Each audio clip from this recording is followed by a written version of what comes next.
শুভ সকাল বন্ধুরা, তোমরা সবাই কেমন আছো? আশা করি সবাই খুব ভালো আছো। আমিও খুব ভালো আছি। এটা আমার আজকে হাজবেন্ডের ব্রেকফাস্ট, দই দিয়ে ওটস মাখা আর পেঁপে, এইভাবেও ও খায়।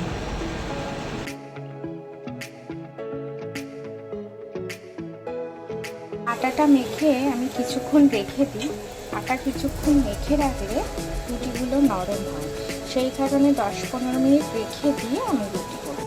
আমার মেয়ে পরোটা খেতে চায় না, তাই আমার মেয়ের জন্য রুটি করলাম, আর তারপর কিছুটা লেচি ছিল সেটা দিয়ে আমি আমার জন্য পরোটা করে নিলাম।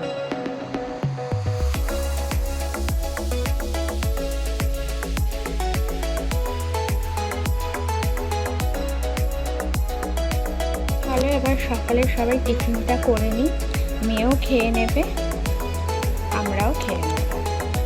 খাওয়া দাওয়া হয়ে গেছে, এখন আমি আর মেয়ে মিলে খাটের চাদরটা পাল্টে নিলাম। ও যখনই বাড়িতে থাকে আমার হাতে হাতে একটু কাজ করে দেয় আর আমাকে অনেকটা সাহায্যও করে।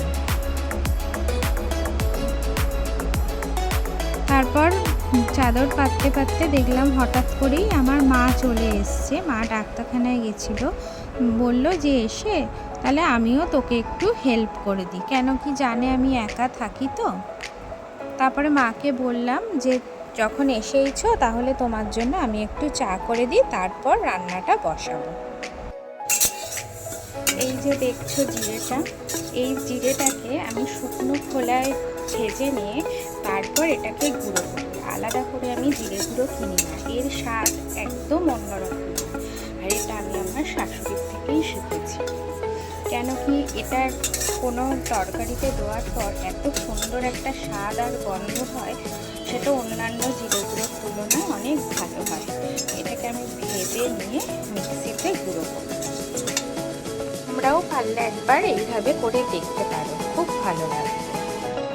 আজকে আর রান্নাটা তোমাদের সাথে শেয়ার করা হয়নি, মায়ের সাথে গল্প করতে করতেই কেটে গেছে। তারপর আমি আমার পুজোটা ঘরে দিয়ে দিলাম। আজকে মঙ্গলবার, তাই হনুমানজি গোপাল দুজনকেই একসাথে চান টান করে পুজো দিলাম। দেখো গোপাল সোনাকে কত সুন্দর লাগছে।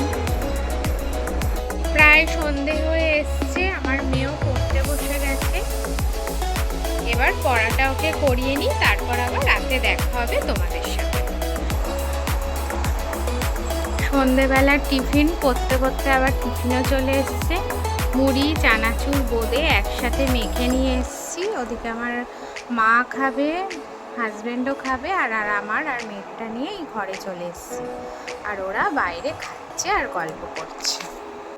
আজকের মতো এখানেই ভিডিওটা শেষ করলাম। তোমরা সবাই ভালো থেকো, সুস্থ থেকো। Good night.